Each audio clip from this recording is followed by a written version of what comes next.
노르가즘 정의당 노회찬 원내대표 나오셨습니다. 안녕하십니까? 네, 안녕하십니까? 네, 최고의 인기 코너.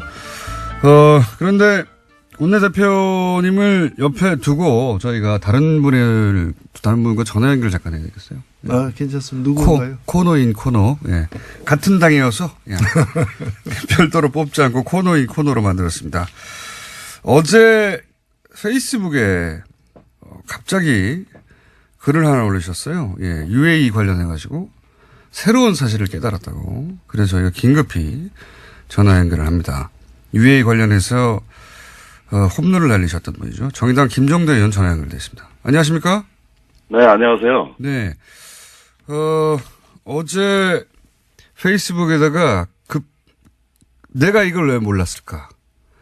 아, 맞다. 이런 글을 올리셨어요? 네. 내용을 좀 소개해 주십시오. 뭡니까? 예, 몇 가지가 있는데요. 네. 우리가, 지난주 9일날, 화요일날 그 김태형 장관이, 네. UAE하고 군사비밀협정은 대통령과 국회 모두에 내가 다 했다. 그랬죠. 이러면서 충격적인 인터뷰를 했는데, 예. 여기에 너무 놀란 나머지 이면을 생각 못 했습니다. 네. 어제 깨달으셨군요. 예, 어제 깨달아 일주일 걸렸어요. 김태형 장관이 내가 다 했다고 한 건 가서명이고. 가서명. 그 협정이 발효되는 본서명은 정부 조직법상 외교부 장관이 반드시 하게 돼 있습니다. 어허. 그러니까 김태형 장관이 자기가 했다는 거는 본서명을 하기 위한 예비 과정을 이야기하는 것인데 이걸 우리가 깨닫질 못했습니다. 이후에 그 본서명, 그 UAE하고 군사비밀협정 본서명은 외교부 장관이 서명을 했고요. 이것은 김태형 장관이 서명한 그 다음 달 2009년 12월에 MB가 배석한 가운데 UAE 가서 유명한 장관이 체결하는 별도 과정이 있습니다. 그러니까 이명박 대통령이 직접 개입했다는 것은 이 대목에서 드러난다. 예, 김태형 전 장관 단계는 아니다 할지라도. 김태형 전 장관이 본인이 몰래 했다는 것은 설사 본인이 주체가 돼서 했다 하더라도 그건 가서명에 불과하고 본서명은 외교부 장관이 하게 돼 있고 그랬다는 것은 이명박 전 대통령이 보고가 되었고 이명박 전 대통령이 알고 있는 상태에서 했을 수밖에 없다 이런 말씀이신 거죠? 예, 그렇습니다. 예, 간단한 사실이었는데 네. 김 장관의 인터뷰에 현혹된 나머지 그 사실을 뒤늦게 깨달았고요. 첫 번째는 그러고. 그다음에 협정 내용도 예. 자동 개입 조항이 들어가 있다는 걸 김태형 장관이 시인하지 않았습니까? 예. 네, 그냥 추상적인 자동 개입 조항인 줄 알았는데 그게 아니고 예. 한 UAE 연합 그 군사 지휘 체계도 구성하고 어허. 공동 작전 계획도 수립하고 어허. 유사시에 우리 군의 그 UAE 투입을 위한 증원부대 편성이라든가 거의 한미동맹 수준의 버금가는 이러한 내용으로 구체화된 내용이 이 협정에 담겨 있다는 거. 이런 것들을 봤을 때 최근에 그 협정을 이행하는 과정에서 송영무 국방장관은 이건 뭐 도저히 이행이 불가능하다고 판단했던 구체화된 내용이 더 들어있다는 것. 그게 단순히 자동 개입 수준이 아니라 대단히 구체적인 내용이다 이게.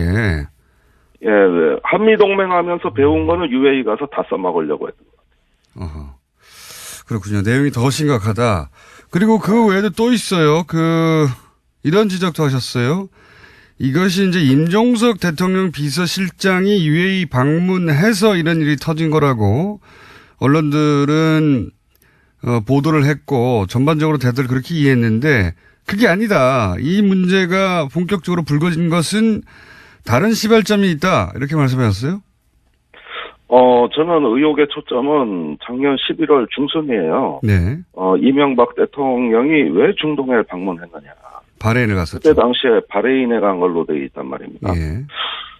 근데 분명히 그 전에 11월 초에 송영무 장관이 갔을 때도 그다지 탈이 안 났는데, 네.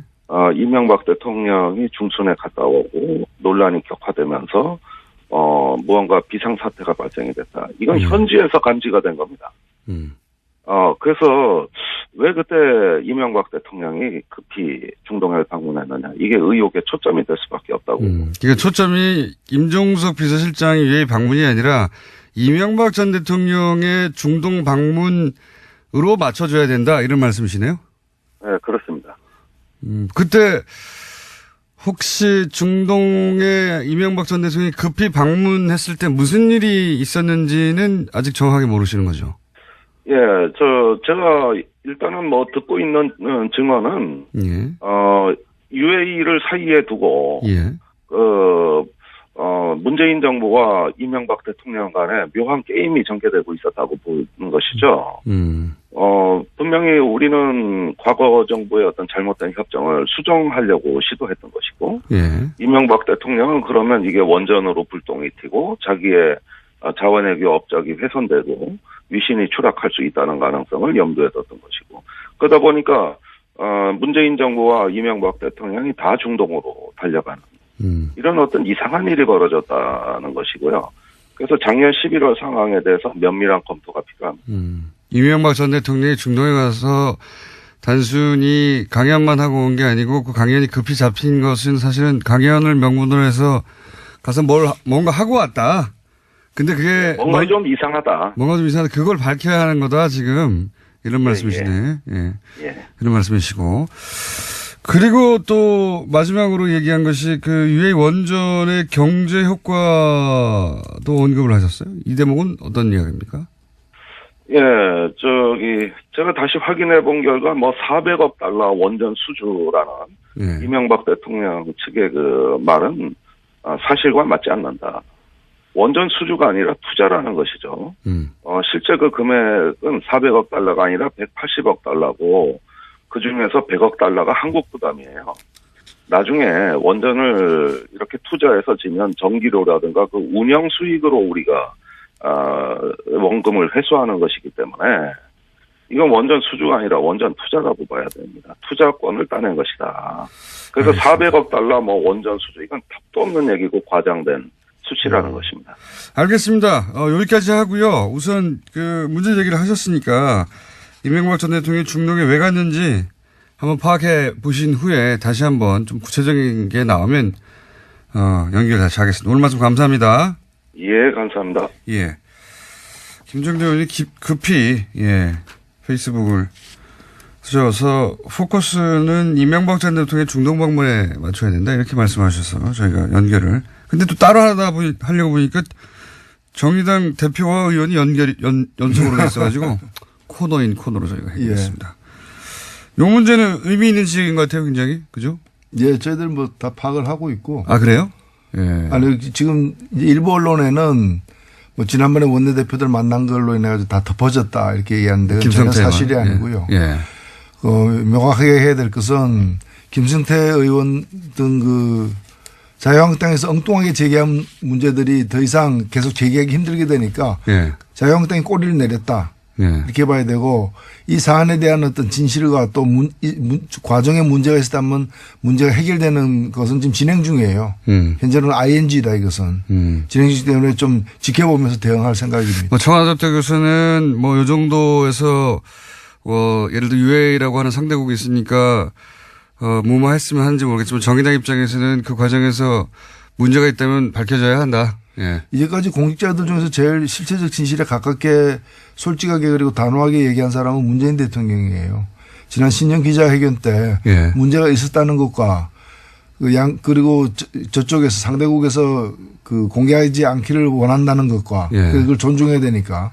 그리고 또 하나는 뭔가 그럼에도 불구하고 잘못된 문제는 수정 보완하겠다라고 얘기를 했고 미래에는 밝혀질 것이라고 얘기를 했습니다. 언젠가는 밝혀질. 그래서 수정 보완이 진행 중인 걸로 저희들은 알고 있고 예의주시하고 있다. 이명박 전 대통령은 왜 갔다고 보십니까? 그것도 저는 곧 드러나리라고 봅니다. 뭔가 좀 아시는 게 있는 표정이신데. 결국엔 천하의 비밀은 없다. 다수와 관련해서도 그렇듯이 다 드러나게 돼 있습니다. 초기에 제가 이것은 뭔가 이간질이 일어난 것 같다고 제가 표현한 적이 있는데, 당대 최고의 촉입니다. 그러지 않고선 이런 일이 벌어질 수 없다. 이명박 전 대통령이 중동에 간 것은 강연이 아니라 가서 뭔가 이간질을 한 것 같다. 이렇게 표현한 적이 있는데 내용이 좀 나올 건가 봅니다. 정의당에 의해서. 자, 기대해 보고요. 어제 판사 블랙리스트가 나왔어요. 게다가 양승태 대법원장을 비판하는 사람의 어떤 그 출마, 선거를 어떻게 대응할 것인가 하는 문건도 나오고 선거 개입이죠. 그러니까 이명박 박근혜 정부 시절에 있었던 블랙리스트와 선거 개입을 고스란히 닮은 일이 사법부 내에서 일어났어요. 예, 이게 서울중앙지법의 단독 판사회의라는 이 기구가 있고요. 예. 단독 판사들의 회의체입니다. 예. 여기에 의장을 선거를 하게 돼 있는데 그동안은 쭉 이제 단독 후보가 나와서 그냥 선출이 됐어요. 예. 근데 2014년부터는 경선을 하기 시작했는데 2016년 경선 때 이 사고가 터진 겁니다. 예. 이때 어떤 분이 유력한 후보로 이렇게 경선에 출마를 했는데 결국 이분이 나중에 당선은 됐습니다. 예. 당선은 됐는데 굉장히 지지를 많이 받는 후보였는데 문제는 지금 이제 드러난 이 비밀 문건에 네. 이 선거 때 이 예. 유력한 후보를 갖다가 꺾기 위해 가지고 예. 법원 행정처에서 예. 법원 행정처장 등 법원 행정차장 등 고위 관계자들이 대항마를 세워서 예. 그러니까 이제 자기 측 후보를 예. 법원 행정처 측 후보를 갖다가 내세워가지고 꺾으려고 했던 모의를 했던 문건이 드러난 거예요. 그게 왜 안 없애고 거기 남겨놨을까? 그러니까 이게 자기들은 지웠는데 예. 지웠는데 이제 이걸 다시 읽어낸 거죠. 포렌식으로 찾아낸 거군요. 포렌식으로 해서 읽어낸 건데 이게 이때 그 문제가 됐던 건 왜 그러면 이 사람을 꺾으려고 했는가? 바로 예. 이 사람이 박상옥 대법관 후보 인사청문회 무렵에 예. 저 대법관은 1987년 박종철 사건 때 그 고문치사를 갖다가 은폐했던 그 장본인인데 은폐하고 왜곡했던 그 검사 시절에 예. 장본인인데 저런 사람이 대한민국의 대법관이 됐으면 되느냐라는 의견을 현직 판사로서 소신 있게 올려서 주목받았던 사람이에요. 이 사람을 안 되게 만들려고 했던 거예요. 그러니까 이게 꼭 이런 겁니다. 노조 위원장 선거를 하는데 예. 위원장 후보가 깐깐하니까 회사 측 후보를 내세워가지고 꺾으려고 했던 부당노동 행위죠. 예. 이게 사실은 헌법의 법관의 독립이라는 게 외부 권력으로부터의 독립도 있지만 사법부 내부에서의 독립도 중요한데 헌법을 갖다 위배한 부분이 있고 또 이것은 이 법률적으로도 보면은 이게야말로 직권남용인 거죠. 그렇죠. 대법원장, 그 법원 행정처라는 게 이제 대법원장의 오른팔들이 있는 자리니까요. 예.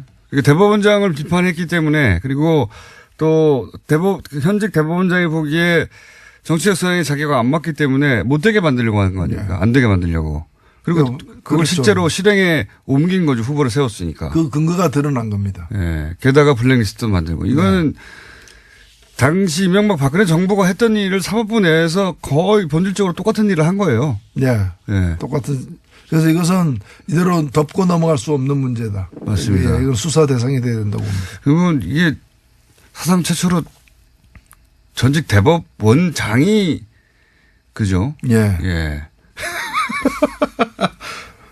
대법원장이 지금 포토라인에 쓰는 거 아니야? 이런 얘기까지 나오고 있어요. 어떻게 보십니까? 조심조심. 예, 참 유구무원입니다. 입이 있어도 말하기가 두려운 할 말을 잃게 만드는 참담한 상황입니다. 그러니까 그런 상황을 전혀 이럴 땐 이런 표현을 쓰죠. 전혀 배제할 수 없다. 이거 상상하기 힘든 일인데 근데 보통 이런 얘기는 이제 추정과 또는 그 주장과 이런 게 난무하는 수준에서 시끄럽다가 끝나야 되는데 이번에는 문건들이 나와버려서요. 이게 이제 당시에 문제가 됐을 때 이 PC를 확보하고 그 PC를 계속 복원하고 있었지 않습니까? 근데 이걸 못 열게 했었죠. 예, 그러니까 그 판사들의 어떤 자유로운 그런 이제 이 의결 과정에 그 법원의 사법부 권력이 최고 권력이 개입을 한 거예요. 그러니까요. 이제까지 이걸 태블릿 PC가 아니고 이제 업무용 PC를 갖다 열지 못하게 했잖아요. 그때 그렇죠. 이유가 뭔가 개인정보가 들어가 있다 그랬거든요. 양승태 대법원장 시절에 못 열게 했죠. 개인의 사생활이 들어가 있을 수 있기 때문에 열면 안 된다. 프라이버시 침해다고 했는데 그럼 이러한 부당한 개입이 대법원장의 사생활이었냐. 요거를 막으려고 했던 거죠, 사실. 그렇죠. 이게 문서가 드러날까봐. 근데 드러나 버렸네요. 이거는 정치권이 정치권이 뭐 국정원이나 혹은 뭐 공무원사에 개입한 거는 차원이 다른 거라 그런 거를 그런 불법 행위를 판단하고 또 죄를 묻고 하는 사법부가 스스로 이런 일을 했기 때문에 훨씬 더 충격이 큰 거죠. 판사 사회 내부에서 그냥 넘어갈 수 있겠는가. 법의 최후의 보루인데 거기서 이렇게 했으니까요. 이거 그냥 넘어갈 수 없을 것 같은데요. 그렇습니다. 네. 보건소가 전염병에 감염된 거죠. 보건소가 전염병에 감염된 그럴 때는 보건소 가면 안 됩니다. 보건소가 전염병 감염된 게 아니라 보건소에서 전염병을 막 만들어내고 있었던 겁니다. 네. 그냥. 그러니까 보건소가 움직이면 그게 퍼지게 되는 거죠. 네, 그런 상황입니다. 이거, 이제 보도가 그렇게 많이 되고 있지는 않은데, 내용적으로 보면 굉장히 우리 사회에 큰 파장을 미칠 사건입니다. 예. 정치인들은 감옥에 갔다가도 다시 나와서 또 국회의원 되기도 하잖아요. 예. 사면 복권 내고 다시 그런데 이건 그거하고는 다르거든요. 정치권에서는 비일비재하던 일이었지만 사법부에서 이러는 거는 전례가 없기 때문에 그래서 말을 조심하시는 거죠, 지금. 그래서 놀라운 거죠. 이게 흐르는 물에는 2급수도 있고 3급수도 있을 수 있지만은 돈 주고 파는 그 고급 생수가 2급수나 3급수였다면 그건 말이 안 되는 거잖아요. 양승태 전 대법원장 어떻게 해야 됩니까? 일단은 저는 엄정하게 예. 수사할 것은 수사하고 조사할 건 조사해야 된다고 봅니다. 자, 그런 큰 사건이 하나 있습니다. 그리고 국민의당 바른정당도 이제 점입가경 상태입니다. 이제 네. 되돌릴 수는 전혀 없고요. 예. 다리는 서로 건넜고요, 완전히. 근데 바른정당은 근데 또 추가로 탈당을 박인수 의원이 해서 바른정당이 한 자릿수로 줄어버렸어요. 네. 한두 명 더 할 수도 있을 것 같고. 네. 원희룡 제주지사도 망설이는 것 같고요. 그리고 안철수 대표 국민의당에서는 이제 전당대회를 어떻게든 치러야 되니까 물러설 수가 없잖아요. 물러서면 네. 이제 다 죽으니까. 그러니까 전당대회를 치러야 되는데 전당대회를 치러서 사실은 거기서 합당을 결정해내기가 굉장히 어려우니까 지금 당규를 바꾸고 있다고 하죠. 네. 예. 맞춤형 당규죠. 예. 그래서 분산도 시도하고 또 예. 온라인 오프라인 나누고 하여튼. 예. 근데 전체적으로 보면은 어떻게 하든 온갖 무리수를 갖다가 감수해서라도 예. 목적은 달성하겠다. 그런 거죠. 라는 예. 태세인 것 같고 그래서 그렇다 보면은 목적은 달성될 수도 있습니다. 맞습니다. 근데 이제 손에 쥐는 게 뭔가 예. 이사를 했는데 이사 비용이 집값보다 더 비싸. 그럼 왜 이사를 했느냐. 집값보다 더 비싸. 예. 그러니까 지금 바꾼 당규는 이런 식인 거죠. 국회에서 국회의장이 본회의를 하고 본회의장 안에 국회의원들 다 모여서 하는데 네. 그게 아니라 이제 국회 본회의를 본회의장에서만 하는 것으로 인정하는 게 아니라 저기 동사무소에서 비디오로 중계하면 거기서도 본회의 하는 걸로 쳐주고 그죠? 예. 그렇게 바꾼 거예요. 굉장히 무리수인데 어쨌든 그렇게 했습니다. 바꿨어요. 당권을 가지고 있다 보니까. 그래서 전당대회에서 어떻게든 합당, 그리고 이제 의장의 권한도 이제 제한했죠. 굉장히. 예. 원래는 의장이 이제 개회를 선언해야 되는데 시간만 되면 자동으로 개표가 되고 시간만 되면 개표가 끝나는 것으로 만들어 버려가지고 혹시 의장이 도장이 망치로 쾅쾅쾅 안 두드릴까봐 그것도 장치를 만들고 해서 어떻게든 되긴 될 것도 같아요. 그렇습니다. 되긴 될 것도 같습니다. 이걸 어떻게 보십니까? 바른정당 그 와중에도 또 이제 각 대표들은 자기 정치적 입장을 드러내야 되니까 바른정당 유승민 대표는 한반도기를 들고 입장하는 거는 안 된다라고 했고 안철수 대표는 한반도 기도 안 되고 인공기도 안 된다.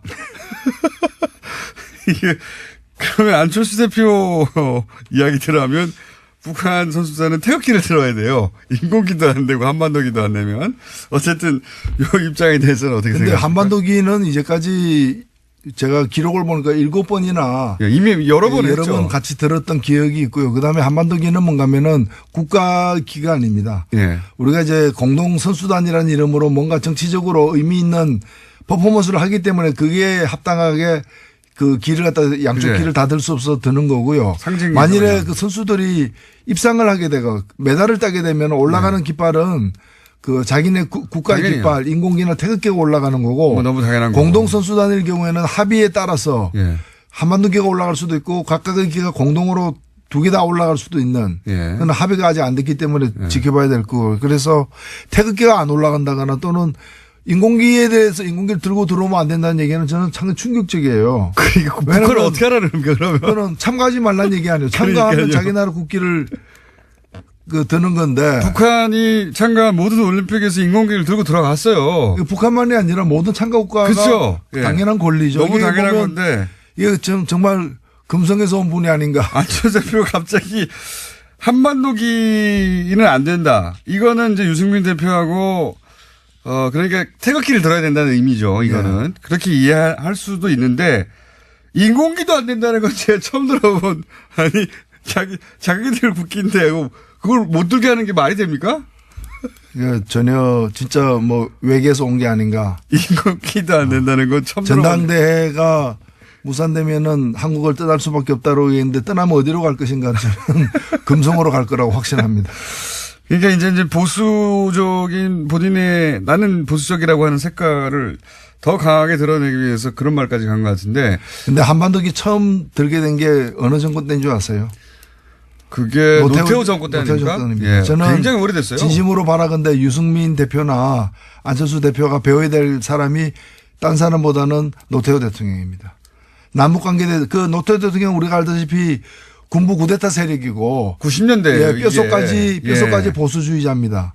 그러나 이분이 남북관계에 대해서 어떤 인식과 태도를 보였고 어떤 그 업적을 남겼는가 남북기본합의서를 포함해서 그건 좀 보고 배우기를 바랍니다. 이게 진짜 90년대에 끝난 이야기거든요, 이거는. 예. 그 한반도기를 들었다고 해가지고 우리가 북한 편을 드는 것도 아니고. 들면 한반도기를 들어야지 일본 열도기를 들 겁니까? 근데 이게 2018년에 다시 한반도기는 안 된다고 하는 게, 야, 이 시계를 거꾸로 들어도 너무. 한반도기는 안 된다고 할 것 같으면은 남북 대화 안 된다. 이렇게 얘기해야 앞뒤가 맞는 얘기인데 그런 얘기는 또 왜 안 하는 거죠? 이거 한반도기를 들고 다니엘 탁구팀이 세계대회를 우승한 적도 있고요. 이미 너무 많아요. 이 기록은. 갑자기 이건 안 된다고 하고 더 나아가서는 인공기는 절대 안 된다. 이거는 처음 들어본 이야기예요. 어디서도 들어본 적이 없는 그런 이야기들이 오고 가고 있습니다. 네. 저도 이게 무슨 얘기 인공기를 못 들게 할 권리가 없는데 누구에게도 예? IOC도 없고 아무것도 없는데 그런 얘기가 나왔습니다. 자, 다스는 이제 거의 끝나가는 거 같죠? 분위기가 그죠? 네, 마지막까지 계속해서 양파 껍질 벗기듯이 변명을 하면서 그 어떤 정황이 나와도 그래서 그거 하긴 내가 했다. 그 이제 주인 설립 과정을 주도한 것에서 우리 형님 소유의 회사인데 회사를 설립하는 데서 나만큼 하는 사람이 우리 집안에 없으니까 내가 다 해준 거다. 뭐 이런 식으로 지금 변명을 그렇죠. 하고 있는 것 같아요. 네. 그렇게 해서 될 일이 아닌데. 될 일이 아니죠. 될 일이 아닌데 네. 어떻게든 끝까지 인정하지 않는 게 이명박 전 대통령의 특징이니까요. 그렇죠. 모든 의혹에 대해서 항상 그래왔습니다. 절대 인정하지 않는 것으로. 그리고 나서 어떻게든 해결하려고 하죠. 뒤로. 과거에는 그게 통했습니다. 대통령이기도 했고 이번에는 어렵다. 그런 생각이 저는 들고 게다가 특활비까지 이게 터졌어요. 예, 그 특활비는 사실 대통령의 지시가 아니고서는 갈 수가 없는 돈이에요. 실제로 그렇죠. 그 다른 지금 박근혜 정부 때도 특활비 간 걸 보면은 국정원장이 다 알잖아요. 예. 그 정도에서는 국정원장이 모르고서는 갈 수가 없거든요. 국정원 직원이 마음대로 줄 수 없는 액수 아닙니까? 그렇죠. 그 국정원장이 안다는 얘기는 돈을 달라고 한 쪽이 단순 청와대가 아니고 단순 청와대 실무자가 아니라 그쪽 대통령이 했다는 거죠. 대통령이 아닌데 어떻게 국정원한테 돈 달라고 합니까? 이게 세상에 그거야. 상상할 수 없는 일이죠. 천하의 사기꾼도 그 짓은 못 하는 거죠. 그래서 뭐 너무 뻔한데 여하간 이제 또 아니라고 하고 있고요. 저는 오늘 이제 어제 나온 뉴스 중에 주목하는 게 중앙일보에 보던데 2011년에 방미했을 때 그때 국정원 특활비를 환전해서 가져갔다는 거 아닙니까? 공식적으로 방미했는데 국정원 특활비가 왜 필요합니까? 예. 그래서 지금 사실은 그 국정원 특활비가 그 법원 등 영장 등에 의해서 심사 과정에서 인정된 거는 4억 플러스 알파입니다. 예. 이제 2억 플러스 알파인데. 그게 다겠느냐? 그게 다가 아니죠. 그리고 그 중에 보면은 청와대 기념품 2억 이런 게 있습니다. 말도 안 되는. 아니 그러면 기념품 2억 그 사소한 일에 2억씩이나 갔다면은 예. 그 전에 없었고 그 후에 없었겠느냐. 그러니까요. 레일 깔아놓고 기차 한 번만 지나갔다. 이게 누가 믿습니까? 처음에 어렵지. 한번 열렸으면 계속 오는 거죠. 그렇죠. 예. 영수증 안 남는다고 생각하고 특히 이 2011년 방미 기간에 그 가져갔다고 하는 특활비 있지 않습니까? 그거는 그 보도가 이명박 전 대통령 부부라고 표현해서 나왔거든요. 그 얘기는 굳이 부부라고 표현한 이유가 있는 것 같아요. 그 중에 일부가 혹여 당시 김은영 여사한테 간 게 아닌가. 그랬다면 양상이 달라지는 거 아닙니까 이제. 부모는 뭐 경제 공동체니까 같이 썼겠죠. 그걸로 예를 들어서 뭐 굉장히 사적인 용도의 돈을 썼다든가. 그렇죠. 뭐 박근혜 대통령도 기치료, 예. 국가의상원, 의상 만드는 데도 썼으니까요. 굉장히 사적인 용도에 썼다는 게 일부라도 드러나면 이건 양상이 완전히 달라질 수 있습니다. 개봉박도입니다. 혹시 뭐 아시는 거 없습니까? 나오리라고 확신합니다. 그렇군요. 확신하시는 거 보니까 뭔가 아시는 얘기가 있는 것 같은데. 저도 좀 들은 얘기가 있고요. 이 방송 끝나고 한번 맞춰봐야 되겠습니다. 자, 여기까지 듣겠습니다. 지금까지 정의당 노회찬 원내대표였습니다. 감사합니다. 네, 감사합니다. 이게 얼마 만입니까? 내부자 둘. 네. 더불어민주당 안민석 의원. 안녕하십니까? 네, 기분 째지는 아침입니다. MB 아바타 김백준이가 구속되었습니다. 수도권 내리사선 안민석 의원입니다. 자유한국당의 원내대표 김성태 대표님 나오셨습니다. 안녕하십니까? 예, 안녕하세요. 네. 뉴스공장 애청자 여러분들 새해 복 많이 받으십시오. 좀 진작에 인사드려야 되는데 늦었습니다. 김성태입니다. 지금 한 달 만에 뵀는데요. 저를 딱 붙잡으시더니 아니 의원 최순실 재산 그거는 몰수하자.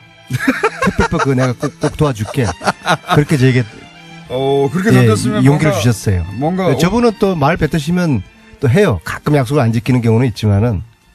아니 뭐 최순실에 관한 그 최순실 재산 몰수 특별법은 저는 괜찮은 법이에요. 다만 그게 정치적 의도를 가져버리면은 그 법에 그러니까 특별법 이 범위가 모호해지는 거죠. 그래서 이제 그 범위 설정만 전에부터 안민석 의원이 명확하게 해서 이건 하자 이제 된 건데 제가 원내대표가 된 마당이니까 민주당 의원들만 특히 율사들 잘 설득하시면은 저는 이 방송 끝나면은 제가 업어드릴게요. 최순실 재산에 대해서 대한민국 국민이 그걸 개인 사적인 특히 국가 권력을 이용해 가지고 편취를 했다 그러면 그거는 바로 잡아. 야, 오늘 김성태 대표님 눈빛이 1년 전에 최순실 국정농단 청문회 위원장 할 때 그 정의로운 눈빛이 번뜩이고요. 지난주에 또 혼수 성태라고 이렇게 다시 돌아오신 것 같아요. 근데 제가 왜 기분 째지냐고 그러면요. 그 김백준이라는 분이 오늘 구속됐잖아요. 이분은 MB 지난 40년 동안의 MB의 그 분신이에요. 그야말로 안철수 자기가 MB 아바타인 것처럼 이것처럼 오해가 됐는데 그게 아니라 진짜 MB 아바타는 했죠, 김백준이고요. 그런데 이분의 나이가 80이 다 되셨어요. 근데 만약에 동갑입니다. 이명박 전 대통령과. 국정원 뇌물이 이제 받아서 지금 구속됐는데요. 이분은 이제 형을 살게 되면은 그 특정 범죄 가중처벌이라는 것 때문에 뇌물죄에다가 국고 손실을 시키지 않습니까? 평생 이제 뭐 죽을 때까지 감옥에 살아야 되기 때문에 과연 이 죄를 다 뒤집을 것인가. MB가 시키는 대로 했다고 이제 자백을 하게 되면은 이제 구정 전에는 MB는 포트라인에 서고 구정전이요? 될 수밖에 없을 거라고 봅니다. 구정전에 포토라인 쓴다는데 어떻게 그러니까 보십니까? 사실 까놓고 말해서 문재인 정권에 까놓고 말해서는 방송 용어 아니니까 예, 다시 깨놓고 말해서 깨놓고 문재인 정권의 궁극적인 타겟이 이명박 전 대통령이라는 것은 대한민국 삼척 동자도 다 아는 이제 사실 아닙니까? 그럼 민주당이 집권한 이후에 최고위원회의, 원내대 대책회의 이런 공개 석상은 거의 이명박 성토장을 방불케 했어요. 이걸 뭐 우리 당에서 이렇게 파악을 해보니까 민주당 지도부가 공개 비판한 횟수마도 이 100차례가 넘어요. 그만큼 노 전 대통령이 당했던 것처럼 MB도 검찰 포토라인에 세우고 말겠다는 그런 심정으로 아예 표적을 삼고 정치보복한다는 거죠. 기획 수사를 하고 있다는 거죠. 자유한국당의 주장을 항상 이거는 봅니다. 사실상 정치 보복의 성격이 아주 짙습니다. 그러니까 국정은 댓글 가지고 MB까지 올라갈 수 있는지 확실치 않으니까 또 다스도 들고 또 다스로도 명확치 않으니까 다스 명확한데요. 국정은 특수활동비로까지 파고든 게 아니겠냐. 이제 김백준 총무비서관도 이제 구속이 되는 마당이니까 이제 민주당 입장에서는 아까 우리 안민석 의원은 표정을 잘 못 숨겨요. 뭐 밖에서부터 신난 사람이에요. 기분 째집니다. 아, 그런 거 이렇게 공개적인 방송에서 째진다 그러고 그러면 안 되는 거죠. 그거는 김백준 전 총무비서관의 올해 나이가 이제 80이에요. 79입니까? 80입니까? 제가 오늘 아침에 가장 품격 있는 용어를 고민하다가 택한 것이 째진다는 표현입니다. 예. 더 이상 품격 있는 용어를 택할 수가 없습니다. 근데 김성태 의원님이나 자유한국당에서 자꾸 정치보복이라는 프레임을 만들어서 스스로 덫에 걸리는데요. 과거의 죄를 단죄하는 거, 과거의 정의와 진실을 밝혀내는 이것이 정치보복이라고 하면은 대한민국의 정의와 진실은 없는 겁니다. 안민석 의원님. 그리고 팩트를 가지고 사실을 가지고 말씀을 하셔야죠. 무조건 정치보복을 웃게 되면 안 되고요. 어떻게 20대 여직원이 120억 원을 횡령했습니까? 그리고 김성우 전 다스 사장이 다스는 MB가 지시해서 설립했다라고 검찰에 자술서를 제출하지 않았습니까? 빼박이 돼버린 거예요. 그리고 MB의 아들 이시영 씨, 이분이 다스에서 초고속 승진을 5년 동안 했어요. 이런 팩트를 가지고 이것은 사실이 아니다라는 반박을 하셔야지. 좋습니다. 무조건 진실이 밝혀지는 대로 그것은 정치보복이라고 해버리면은 제가 다 그런 게 아니에요. 빠지는 겁니다. 안민석 의원님. 저는 처음부터 다스 문제는 MB 개인의 문제이고 또 MB가 직접 해결해야 할 문제해야 할 사안이라고 제가 원내대표 되고 나서 공개적인 입장을 가진 사람이에요. 그렇지만 아까 말씀드린 이 특활비로 가지고 이제 또 김백준 전 청와대 총무비서관이 구속되고 이 특활비의 사용 용처가 MB 지시에 의해서 이루어졌다는 걸 그렇게 이제 맞춰가는 거 아닙니까? 이렇게 가는 부분은 이거는 저는 자, 특활비라는 부분이 특활비가 뭡니까? 이 국정원 특활비가. 제가 지난 정권 될 수 있으면 안 하려고 그러는데 DJ 노무현 정권에서는 그걸 가지고 때로는 수조원 북한의 김정일 정권에게 오늘날 핵미사일로 되돌아온 북한의 통치자금으로까지 전달된 거예요. 또 아울러서 수조는 과장인데요. 네. 그래도 DJ와 노무현이가 국정원에서 돈을 받았습니까? 아니, 제가 하지 마시고요. DJ 최측근인 사람들이 김옥두 전 총장이라든지 이런 건노갑 이런 최측근이라는 사람들도 국정원 수표에 사용한 그런 내용들이 이미 나오고 있지 않습니까? 오늘 이 방송 끝나면 제가 욕먹게 생겼어요. 제발 저한테 김성태 의원님이 엉뚱한 말씀하시면 자꾸 사람들이 저한테 안민석 당신이 김성태 1년 반 동안 길을 잘못 들어가지고 이상해졌다라고 하면서 저한테 뭐라고 그러시는데 제가 원내대표 방송에서 반박하시면 되지 않습니까? 원내대표 되셨을 때 세 가지 제가 3불 원내대표로서 성공하기 위해서는 3불 이거를 명심하시라. 기억 안 나십니까? 첫 번째 적폐청산 이거 방해하지 마라 이러셨죠. 자꾸 저는 그런 식으로 물타기 하시고 그 정치보복이라 하시면은 적폐청산 방해하는 겁니다. 근데 두 번째 홍준표 사당화 세 번째가 두 번째. 세 번째가 새가 안 나가지고 갑자기 메모를 뒤적뒤적.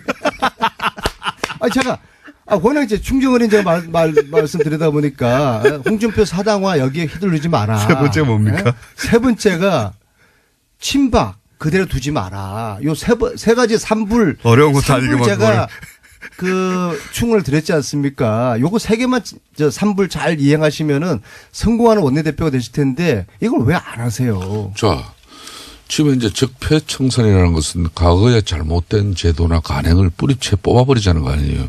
그거 저희들 방해하지 않습니다. 제도뿐만 아니라 인적 다만 해야죠. 이런 부분이 정치보복, 정책보복, 인사보복으로 그런 명분을 축적하고 명분을 가져가기 위한 수단으로 적폐청산이나 이런 간판이 내걸어졌다면 그거는 잘못됐다는 거예요. 또 그리고 적폐청산이라는 게 어떻게 희한하게 박근혜 정권과 문재인 이명박 정권에만 적폐가 있고 어떻게 노무현 DJ 정권에는 적폐가 하나도 없었습니까? 참 그 묘한 일이에요. 제가 드리는 말씀은 저희 자유한국당 같은 경우도 아직도 제1야당이 됐는데 국민적 신뢰와 지지를 회복하지 못하고 있지 않습니까? 그게 뭐 때문에 그렇습니까? 바로 최순실 국정농단의 그 분노가 아직까지 사그러들지 않고 있다는 거예요. 즉 그 말은 우리도 한번 그래서 산불을 이거를 안 지키겠다는 말씀이 제 말씀을 제 충고를 무시하겠다는 말씀이세요? 아니 그렇게 몰고 가지 마시고 저 이야기도 좀 들어보세요. 제가 드리는 말씀은 잘못된 제도 관행 뿌리 뽑자 이거예요. 그렇지만은 이걸 특정 정권에 사람은 봐주고 사람은 죄 지은 사람은 봐주고 제가 한 말씀만 드릴게요. 안민석 의원님. 네. 그러면은 건양숙 여사 일가의 그저 부정비리 의혹 640만 불. 이 수사는 왜 안 합니까? 참 시트가 저 말씀들 하시는데 말이에요. 그러니까 제가 하는 이야기는 나올 때가 됐다는 문자가 좀 전에 5분 전에 왔어요. 평생을 좀 갖추라는 이야기고 저희들 봐요. 저희들 뭐 이 보수정당 자유한국당 다 힘들다가 어렵지만은 최순실 국정농단 분노 국민 분노 수용했잖아요. 잘못한 거. 그러니까 박근혜 대통령 탄핵까지 당한 거 아닙니까? 그렇듯이 과거에 잘못된 그런 관행이나 뿌리를 뽑는 데 있어서는 절대. 그럼 MB는 봐줘요? 아예 봐주지 말라니까요. 그래요. 이게 과거에 잘못된 거 있으면은. 네. 그러면 그 일을 같이 하자고요. DJ 노무현 정권 때도 우리 잘못된 것도 이런 거 있다. 네. 이런 것도 잘못됐지만은 MB는 지금 살아있는 사람이니까 어쩔 수 없다. 이 사람은 처벌받아야 된다. 이게 맞는 거지. 과거의 거는 하나도 손대지 않고 그냥 MB 살아있으니까 박근혜는 깜빵 가 있고 이제 MB는 살아있는 유일한 사람이니까 이 사람 처벌한다 이건데 과거에도 이러이러한 잘못이 있었는데 MB 박근혜 때도 이런 게 있었다. 그러니까 처벌받아야 된다. 이렇게 가면 국민들이 이해가 빠르지 않겠어요? MB가 그 다스를 만들려고 지시했다. 김성우 전 사장의 그런 진술에 대해 가지고는 이게 깜짝 놀랄 만한 일 아닙니까? 좋아요. 수용합니다. 안민석 의원님. 그러니까 이제는 대한민국 역사 이전에 원내대표께서 MB 스스로가 이제 진실을 밝혀라. 네. 그리고 떳떳하게 수사 받아라. 그렇게 하시는 것이 이건 여야의 문제가 아니고 진보 보수의 문제가 아니라 과거의 진실을 밝히는 문제잖아요. 어떻게 대통령이 나라 지키려고 국민들의 세금 낸 국정원으로부터 그 뇌물을 받아요. 그러니까 안민석 의원님. 경악할 노릇이죠. 대한민국 이전에 또 대한민국의 역사는 2조 500년이 있었습니다. 2조 500년이 그 어렵고 위기 때마다 왜 문제가 발생했습니까? 4초 논란이었습니다. 이 4초 논란을 국문이 분열되고 신하들 간의 싸움이 일어나고 결국은 임진왜란 병자호란을 맞이한 거 아닙니까? 그렇듯이 지난 일을 가지고 이렇게 국민 대통합에 김성태 의원님이 뇌물을 4억을 받았다고 보세요.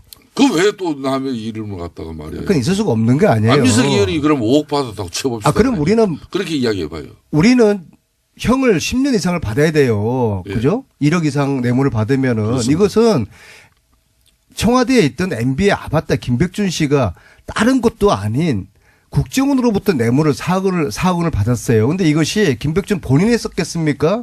MB가 몰랐겠습니까? MB한테 보고를 하지 않았겠습니까? MB랑 다 알고 있었던 거예요. 그러면 당연히 이거는 MB가 이제 진실을 말하고 MB가 수사를 받고 유해인 건도 한번 알겠습니다. 이 얘기는 져야죠. 충분히 지금 10몇 분 동안 했으니까 유해인 건도 한번 정리하고 가셔야죠. 예, 유해인 건은 결론만 말씀드리면은 국가 신뢰와 또 애교 문제, 결론 마지막은 이제 국익적인 문제로 연결될 수밖에 없는 사안이기 때문에 저는 이 문재인 정권, 특히 임종석 실장을 비롯한 청와대 참모진들이 국내적으로는 그래도 대한민국 국민들이 때로는 이해하고 때로는 역사와 문화 이가 함께 왔기 때문에 우리들 문제로서 다 치부될 수가 있습니다. 그렇지만 국제사회에서는 한번 신뢰를 저버리는 그런 행위를 하면은 중동 국가들 전체가 중동 외교에 큰 위기를 맞이할 정도로 대한민국이 힘들어질 수 있는 거예요. 그렇기 때문에 앞으로 저는 정말 문재인 정부와 임종석 실장 특히 이런 애교 문제가 야기될 수 있는 그런 사안에 대해서는 정말 신중에 신중을 기해 줬으면 하는 그런 바람. 유엔에 그래도 넘어가고요. 제가 유엔이 더 이야기해 보세요. 왜 넘어갑니까? 한희성 제가 질문을 한 가지 꼭 할 게 있습니다. 예, 해보십시오. 왜 넘어가십니까? 자유한국당이 하고 가셔야죠. 자유한국당이 아무리 철새 도래지라 할지라도 남경필 지사는 지난 1년 동안에 얼마나 자유한국당에 대해서 침을 뱉었고 홍준표 대표하고 각을 세웠는데 아무리 철새 도래지로 각광받는다 할지라도 어떻게 남경필 같은 분을 이렇게 또 철새로 받아들입니까? 그 이야기 이전에 그 답변 제가 해드릴 건데 유해인 이야기 했었으니까 임종석 실장이 제1야당 원내대표실을 찾은 것은 정말 이게 참 오랜만에 있은 일입니다. 봐주신 거예요? 그러니까 아니, 정부를? 결론은 자유한국당에서 그래 그렇게 찾아주니까 이 정도로 해줄게 하고 봐주신 거예요? 저는 임종석 실장을 봐주고 안 봐주고 할 문제가 아니에요.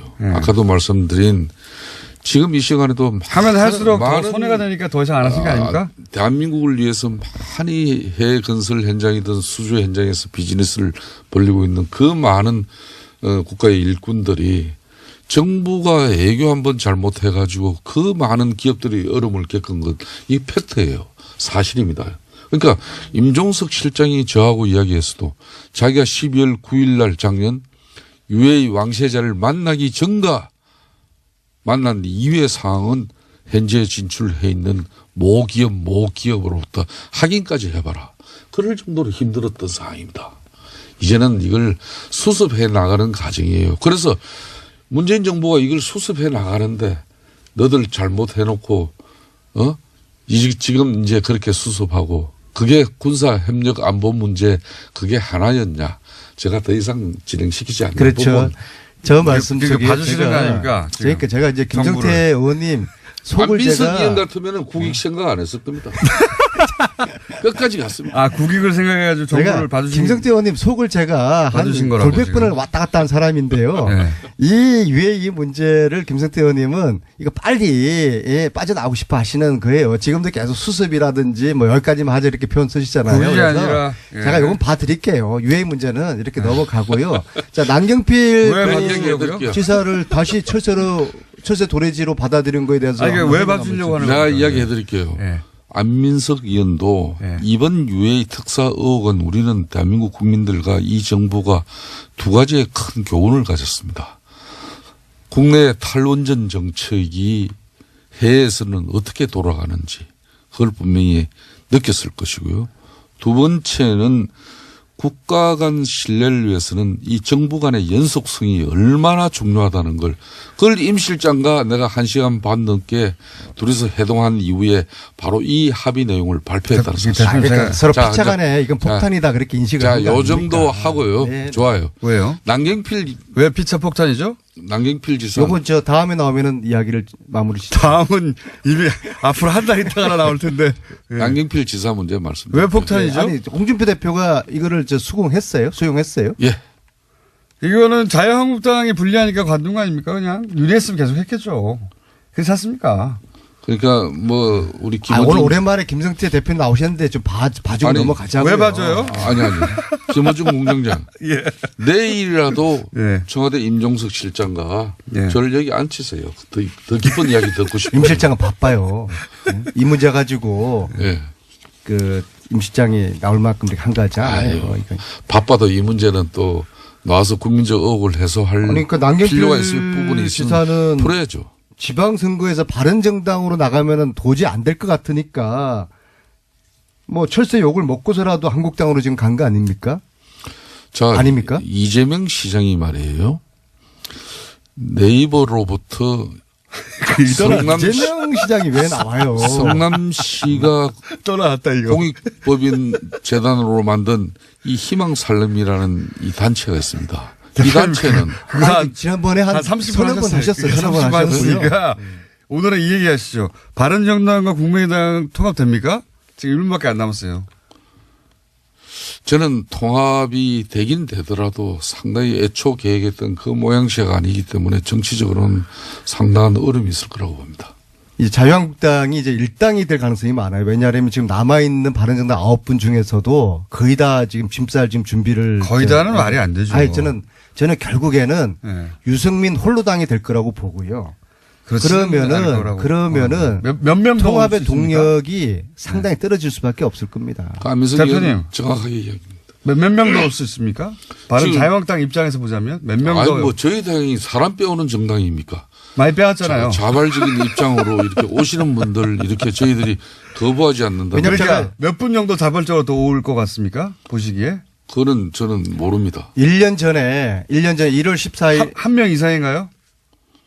그건 제가 알 수가 없어요. 아니요. 아실 것 같아요. 작년에 1월 24일 날 네. 바른정당이 창당했을 때 제가 이렇게 하겠습니다. 저거는 위장이혼이다. 네. 제가 그렇게 딱 맞췄잖아요. 그래서 결국에는 이 상황은 유승민 홀로당으로 끝나고 자유한국당은 과거에 새누리당하고 거의 99% 그 모습, 그 체제를 갖추게 될 겁니다. 그게 그렇게 배가 아프고 또 잘못된 일입니까? 저는 자유한국당은 몰라도 네.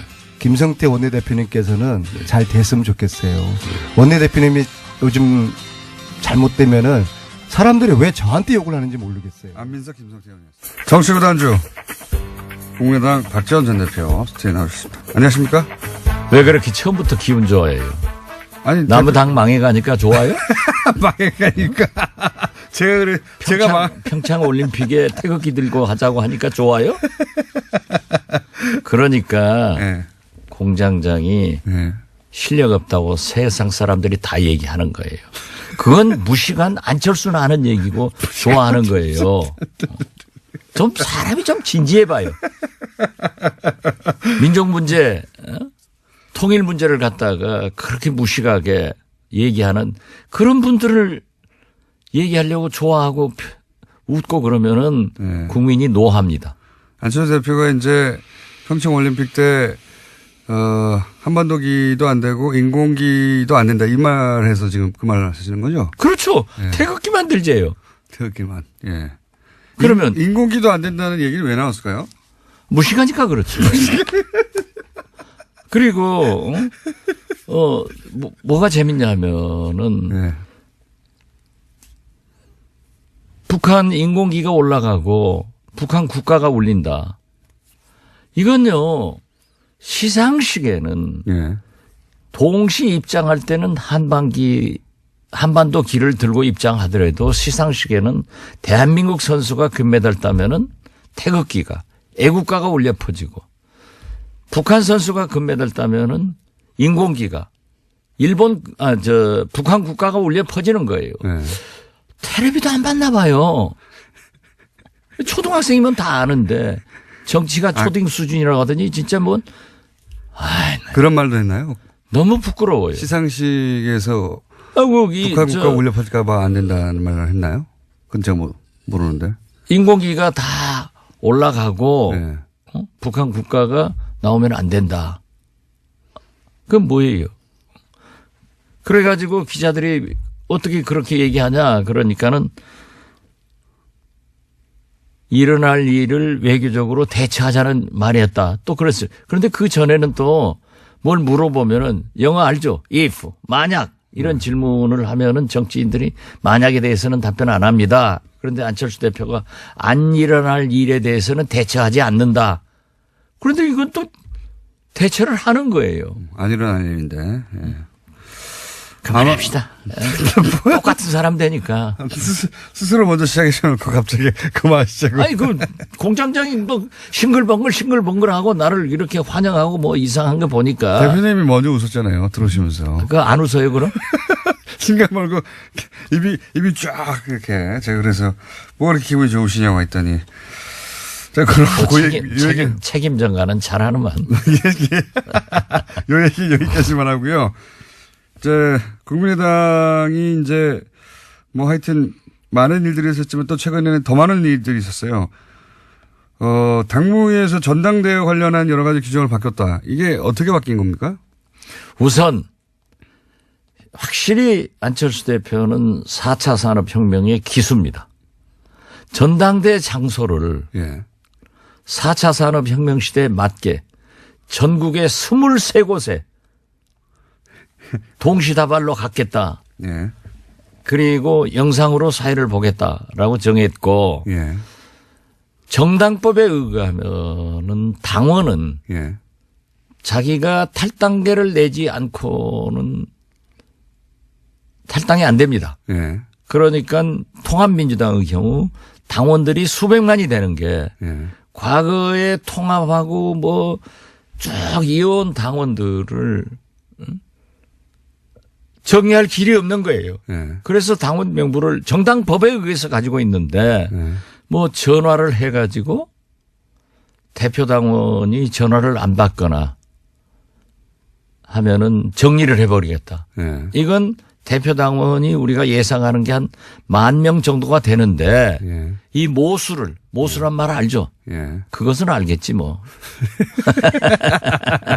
모수를 줄여버리려고 예. 분모를 줘야 된다. 예, 대표 당원들을 정리하겠다는 거예요. 왜냐하면 이건 정당법 위반이에요. 전당대회에 사람들이 많이 안 올까 봐. 그렇죠. 예. 예, 그래서 자기 파만 동원해서 밀실 전당대회를 하겠다라고 하는데 대한민국 국회가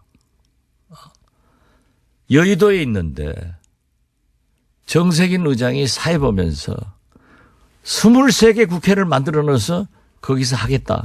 이건 있을 수 없는 거고 세계 없죠. 각국의 전당대회도 네. 미국같이 그렇게 큰 나라의 전당대회도 한 곳에서 하는 겁니다. 네. 그거 이제 4차 산업혁명을 이렇게 악용하면은 미래가 없다 저는 그렇게 봅니다. 그렇게 해서 이제 어쨌든 규정을 당권을 쥐고 있으니까요. 규정을 바꾸어서 전당대회가 안철수 대표 쪽에서 원하는 대로 열려서 통과될까요?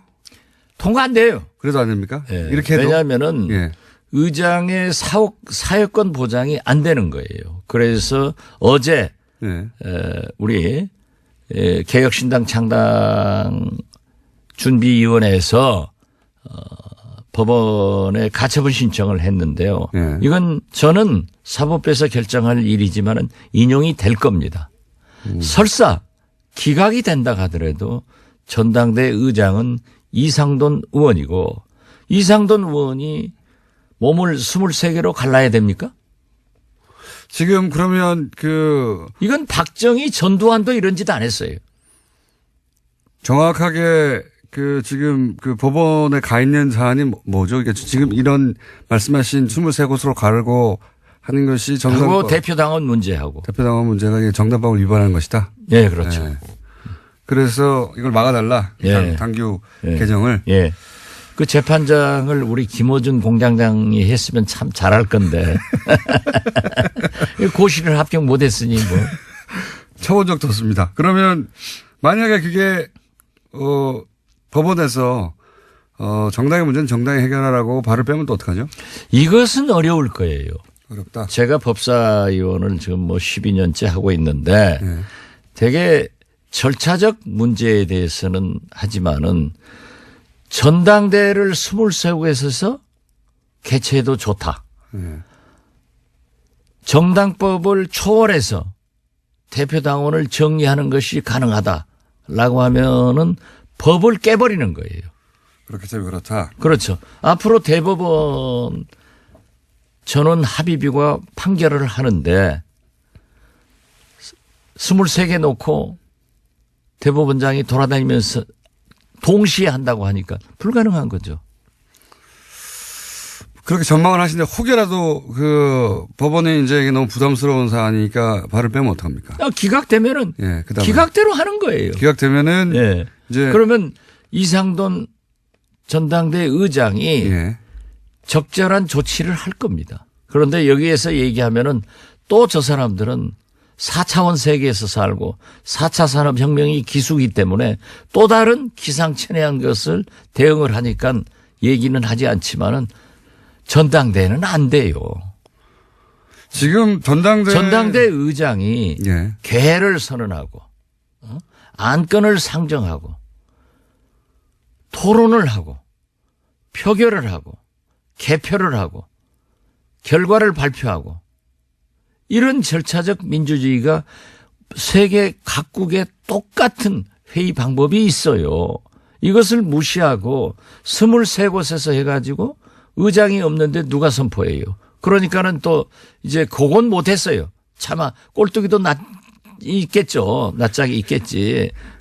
전당대 의장이 사회를 해태할 때 잘 안 본다고 하면은 당대표나 그 사회를 본다. 이 규정을 만들려고 했대요. 국회의장이 정세균 의장이 국회를 안 열면은 대법원장이 와서 사회를 볼 겁니까? 대통령이 사회를 볼 겁니까? 국회는 국회의장이 보는 거고 전당대회는 전당대 의장이 보는 거예요. 그런 걸 몰라가지고 자꾸 불필요한 질문에. 오늘 유승민 안철수 대표가 공동 합당 통합선언을 한다고 하는데 뭐 그런 선언을 안 해도 이제 통합하는지 다 알고 있긴 하지만 결국은 지금은 이제 여러 가지 절차적 문제가 있긴 하지만 결국은 어쨌든 하긴 할 거 아닙니까? 어떤 수단과 방법을 하잖아요. 할 거예요. 그죠? 제가 처음부터 그랬잖아요. 안철수의 고집과 그런 면에 추진력이 출중한 사람이다. 그런데 제가 뭐 여기 와서 안철수는 유시민의 아바타다라고 하니까 아주 우리 공장장이 좋아하셨는데 이제 보니까는 형님 먼저 아우 먼저야. 그래요? 유승민 대표가 내가 유시민을 좋아해서 자꾸 유승민은 싫어해요 저는. 유승민 대표가 한반도기 안 되고 태극기 들어야 된다.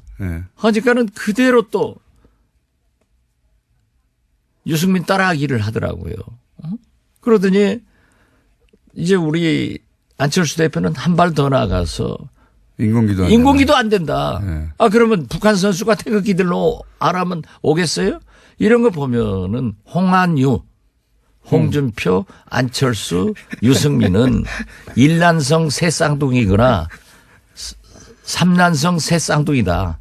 이 길로 가기 위해서 통합선언을 하건 무슨 결혼선언을 하건 I don't care. 우리는 관심이 없어요. 우리는 오직 개혁신당 창당의 길로 기치를 들고 어제 전주에서요. 얼마나 뜨거운 열기를 가졌던지 가자. 그리고 안철수 대표는 통합이 안 되면은 본인이 원한 대로 외국 나가서 살게 하자. 외국 나가서 살게 하자. 자기가 외국 나가서 한다고 했잖아요. 그리고 창당 자금 1억 됐다가 가져가면서 이자까지 받아갔기 때문에 받아갈 돈 더 받아가서 외국 가서 그 장사나 해라. 이런 열기가요. 엄청나더라고요. 그리고 일부 전라북도 의원이 통합파가 있어요. 아주 열심히 하시는 분이. 그분의 선거구에서도 탈당. 그리고 그분들이 전화가 와서 우리가 어디로 가야 되느냐. 우리는 절대 국민의당 안철수와 함께 갈 수 없다. 이걸 굉장히 강조하더라고요. 그래서 우리는 창당의 불씨를 댕겨서 1월 28일 날 28일이요. 네. 창당준비위원회를 발족시키고 네. 2월 4일 날 국민의당 전당대회를 무산시키고 이와 관계없이 바로 창당대회를 갖는다 하는 일정으로 나가고 있습니다. 창당이 그러면은 지금 반대하시는 분들이 모인 창당은 그럼 2월 반대하지 말라니까요. 반대한다고 하면은 우리가 여론조사에 떨어져요. 개혁신당 창당하는 사람들이 모여서 하는. 네, 알겠습니다. 그 말 좀 잘 고쳐서 하세요. 몇 번을 가르쳐줘도 못 알아들어. 구군문을 중학교 때 들어가서 외웠죠? 자, 그러면 같은 개혁신당으로 할까요? 아니면 지금 혹시 이름이 정해졌나요? 아직 개혁신당. 일단 같은 개혁신당입니까? 개혁신당 창당준비위원회가 28일 날 발족하면 창당은 언제 됩니까? 창당은 2월 4일. 2월 4일. 국민의당 전당대회를 보고 하루 이틀 사이에 최소한 실패하더라도 실패하건 예. 인용되면은 예. 뭐 가처분 신청이 이 결과와 무관하게 하는 겁니까 그럼? 결과가 무산되면은 전당대회가 무산되면은 안철수 대표는 외국으로 떠날 것이고 예. 우리는 국민의당을 개혁신당의 이념에 맞게끔 예. 리모델링 한다 이겁니다. 리모델링 할 것이고. 예. 그리고 예. 안철수 대표가 무산돼서 틀림없이 뻔뻔해가지고 당대표 안 내놓을 거예요. 안 내놓으면은 올해는 2월 9일 예. 평창 동계올림픽 개막식 전에 개혁신당의 창당의 깃발을 올린다. 2월 9일. 예. 그때 우리 와서 뭐 당직 하나 줄 테니까 다음에 출마 한번 해볼래요? 당직 하나 줄 테니까. 홍보위원장 주든지. 여기 몇 분이나 참여합니까? 많은 사람이 할 거예요. 현재 우리 의원들이 가장 큰 관심사가 원내교섭단체를 구성하느냐. 그러니까요. 20명이 되느냐 안 되느냐. 그런데 그게 1차적으로 구구가 저희는 목표는 하지만은 연연하지 않겠습니다. 개문발차하면은 다 우리에게 오게 돼 있습니다. 어제 저녁에도 몇 분 만나서 얘기를 했는데 지금 망설이는 분들이 있어요. 있겠죠. 당연히. 과연 창당까지 가셔야 되느냐. 네. 안철수 대표가 그전에 전당대회를 못할 것 아니냐. 네. 그러면 우리 국민의당을 리모델링 하자 하는 의견도 있지만은 그 말이 상식이 안 통할 뿐이에요. 그렇기 때문에 무산되더라도 자기는 나는 외국으로 간다라고 하는 것은 공갈 협박이고 안철수의 거짓말은 얼마나 계속되고 있어요. 안 가고 당대표 버티고 앉았으면은 우리는 길이 없단 말이에요.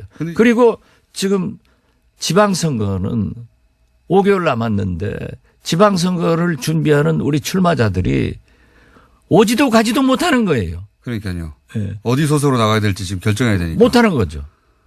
그렇기 때문에 그분들을 위해서도 또 그분들은 그래요. 저한테도 대표님은 선거가 3년 남았으니까 느긋하지만 우리는 4개월 남았는데 어떤 깃발을 들어야 됩니까? 무소속을 가야 됩니까? 또 호남에서는 민주당에서도 안 받아줘요. 자기들도 이미 짜여 있기 때문에. 네. 그렇기 때문에. 시간이 너무 촉박하죠. 모든 게. 모든 게 촉박하죠. 네. 그러니까 그분들을 위해서도 우리가 개혁신당을 창당해야 된다. 그리고 어제 전주에 개혁신당 창당 결의대회는 엄청나게 뜨거웠다. 그리고 그 요구가 하늘을 찔렀다. 이렇게 말씀드립니다. 두 가지 이제 문제가 남지 않습니까? 하나는 중립이라고 이제 이야기되던 분들은 도대체 어떻게 할 것인가. 그리고 비례대표 중에 분명히 안철수 대표와 함께하지 않겠다고 뜻을 표명했던 분들이 있는데 그분들은 또 어떻게 되느냐. 이 창당할 때. 그 문제는 어떻게 되고 있습니까? 중립을 표명, 소위 중재파, 네. 우리 박주선, 네. 김동철, 네. 뭐 황주홍 네. 이런 분들이 계세요. 네. 주승용 의원은 조금 뭐 자기는 통합하에 네. 있겠다. 그건 잘 모르겠어요. 그러나 저는 그분들도 우리에게 오리라고 봅니다. 왜 그렇게 생각하십니까? 중재파들도 어떤 경우에도 통합은 반대한다. 안철수 대표가 나가라. 그렇기 때문에 우리가 개문발차하면은 나중에 버스에 올라타는 것은 조금 늦더라도 함께 한다. 저는 이렇게 보고 있고요. 또 안철수 대표와 가깝게 지내는 당직을 가지고 있는 의원들도 예. 지금 이런 얘기를 해요. 자기들이 당직을 물러나고 안철수 대표를 비난하지 않은 채 합류할 수도 있다. 개혁신당에 참여하겠다. 비례대표는요. 예. 지금 유승민 대표마저도 정치적 합의를 해서 해줘라. 그렇죠. 이런 얘기를 했고 과거에 안철수 대표도 경남 도의원, 부산 기초의원들을 민주당에 요구해서 제명시켜줘서 예. 받아온 적이 있습니다. 국민의당으로 그랬던 적이 자기는 하고 이제 와서는 자기는 못하겠다라고 하지만은 합의위원이 될 겁니다. 결국은 된다고 보십니다. 예. 만약에 예. 우리가 다 가져가 버리면 전당대회를 무산돼 가지고 안철수 대표가 외국으로 가면 모르지만은 여기서 정치한다고 하면은 안철수 대표가 저희들한테 합의위원 해 주시오라고 사정할 날도 온다. 저는 그렇게 보기 때문에 또 만약 이것도 저것도 안 된다고 하더라도 우리가 지역구 의원들로 개문발차를 하면은 민주당 죄송합니다. 국민의당 소속으로 있는 비례대표 의원들이 우리하고 행동을 해버리면 끝나는 거예요. 사실상 원내교섭단체가 된다. 저는 그렇게 봅니다. 이렇게 생각하면 되는 겁니까? 그러니까 만약에 무산이 된다면 전당대회가 굉장히 중요하죠. 전당대회가 만약에 무산된다면 전당대회가 무산되어도 지금 어떻게 했어든 안철수 대표는 그 유승민 대표하고 합당을 해야 되는 거 아닙니까 지금? 그렇지 않으면 정치적으로 갈 길이 없잖아요. 그럴 때 아니 무산되면은 자기는 외국 간다고 그랬어요. 외국 가겠습니까? 안 가죠. 안 가죠. 그러니까. 거짓말을 한두 번 했어요. 근데 제 말은 그때 합의이혼이 이루어질 수 있을 것이다. 그러니까 전당대회는 실패했으니까 전당대회 이외에 이제 서로 갈라지는 방법은 서로 조건에 맞춰서 합의이혼을 깨끗하게 하는 거 아닙니까? 그때 합의이혼이 될 수 있을 것이다. 그래서 그렇게 예. 과거에는 정치공학적으로 여러 가지 계산을 했습니다. 그렇지만 지금 21세기 4차 산업혁명 시대에 살고 있는 우리 국민들, 젊은이들은 깨끗한 것을 요구하는 거예요. 그래서 저는 그렇게 주장을 합니다. 제가 나이는 먹었어도 저는 진짜 이 적응력이 빨라요. 엄청나게 받으시죠, 네. 아주. 예. 그렇기 때문에 SNS도 제가 제일 잘하는데 이건 내 홍보. 예. 돈 안 내고 홍보하는 거예요. 그런데 그렇게 정치적 계산을 하는 구정치 하지 말자 이거예요. 우리가 비례대표건 지역구 의원이건 원내 교섭단체가 안 되더라도 깨끗하게 어떻게 홍안유하고 하느냐. 어떻게 평창 동계올림픽을 저렇게 파탄시켜 보려고 하는 반민족적, 반통일적 세력과 정체성이 다른데 할 수 있느냐. 이걸 딱 구분해 가지고 나와서 하면은 나머지 의원들도 다 우리에게 오기 때문에 결국 우리는 보다 큰 적폐 세력의 청산, 보다 큰 개혁을 위해서 우리가 우리의 길을 가자. 안 되는 길에 계산하고 연연하지 말자 하는 것이 안철수의 구정치와 다른 박지원의 새정치입니다. 전당대회 무산 그리고 합의이혼 이렇게 될 정도 생각하면 되겠네요. 합의이혼 뭐 기대는 하지만은 그 연연할 필요 없어요. 그것도 연할 필요가 없다. 예. 어차피 그게 지지부진할지라도 창당 그냥 간다. 해서. 창당한다. 그리고 비례대표 의원들은 비록 소속은 국민의당에 있다 하더라도 우리하고 같이 활동을 하기 때문에 우리 의원총회 오기 때문에 우리하고 같이 표결에 참여를 하기 때문에 실질적인 원내교섭단체 활동을 할 수 있고 지금 가장 큰 문제는 말이죠. 홍한유 이 꼬마당 유승민 대표와 우리가 신당을 창당하면은 꼬마당 안철수 대표가 꼬마 합쳐놓으면은 거대 야당 홍준표 당이 되는데 앞으로 문재인 대통령은 국회에서 국회 선진화법에 의해서 개혁 법안도 통과되지 않고 잡히지만은 그래도 MB 그 어제 말이 되는 얘기를 하는 거예요? 여기까지만 하죠. 왜 한마디로 논평하면 어땠습니까 어제? 예. 제2의 전두환이죠. 전두환은 골목 성명. 네. MB는 서재 성명. 3분 있고 들어가요? 자기가 깨끗해요? 가만히 기다려도 불러요. 다스가 누구 건지 나오잖아요. 김주성 국정원 기조실장이 불잖아요. 김우중 부속실장이 불잖아요. 유용. 예. 김희중이죠?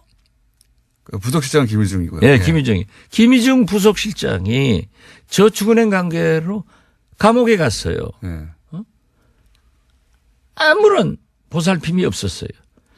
그 옥중에 있을 때 김희중 부속실장의 부인이 예. 사망을 했어. 잡고 있어. 예.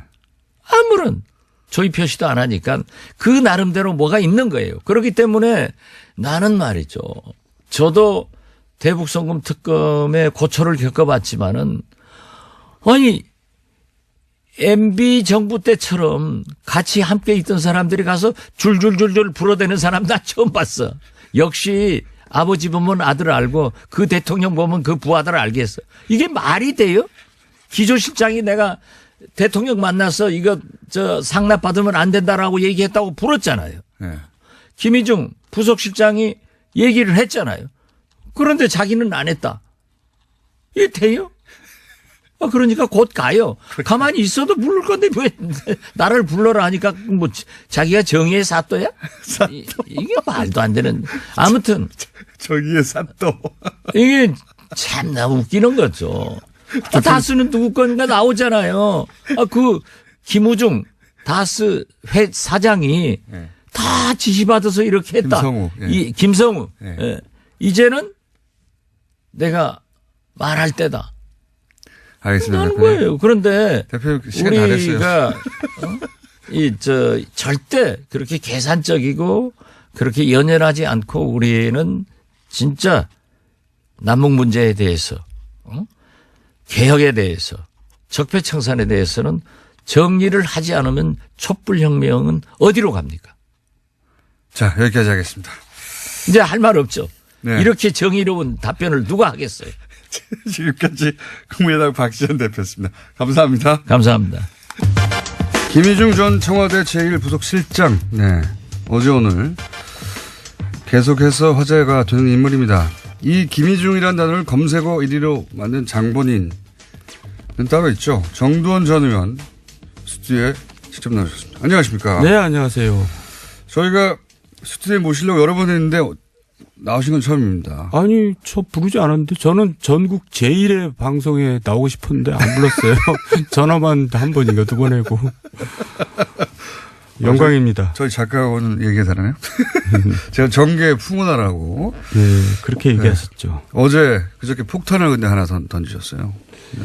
뭐 던지려고 던진 게 아니라 저는 물어보면 대답합니다. 그러니까 제가 장애인인데 그러니까 말을 돌려서 할 수 있는 능력을 현저히 결여한 장애를 지니고 있어요. 그러다 보니까 물어보니까 있는 대로 얘기하는 거죠. 우선 김유중 씨하고 MB의 인연 그리고 역할은 어떤 것인지 좀 정리를 한번 해 주시죠. 그게 97년부터라고 언론에서 보도되고 있던데. 그러니까 이제 분신이라고 할 수 있고 네. 움직이는 일정표죠. 그러니까 이제 우리도 국회의원 뭐 이런 거 하면 이제 비서가 있잖아요. 네. 근데 내가 모르는 걸 걔한테 물어봅니다. 야, 어저께 누구 만났지? 야, 1년 전에 이런 일이 있었어? 그때 내가 뭐라 그랬어? 그렇게 물어봅니다. 그렇게 물어보는 사람이 김희중이에요. 첫 번째로 물어보는 사람이. 예, 그러니까 자기보다 자기를 더 잘 알 수가 있는 거죠. 그렇군요. 예. 그 서울시장 시절에도 그러니까 움직이는 수첩으로 수행비서를 그럼 한 거네요. 그죠? 국회의원 때부터 그랬다니까요. 네, 15년 동안. 그 이명박 서울시장을 사실상 그 컨셉부터 다 만든 게 의원님이라고 저는 알고 있는데. 뭐 과장된 거고요. 그러면 반쯤 만든 걸로 하죠. 네. 반쯤 만든 분으로 알고 있는데 그럼 그때부터 이미 김희중 전 실장을 많이 겪어보고 아시겠네요. 잘.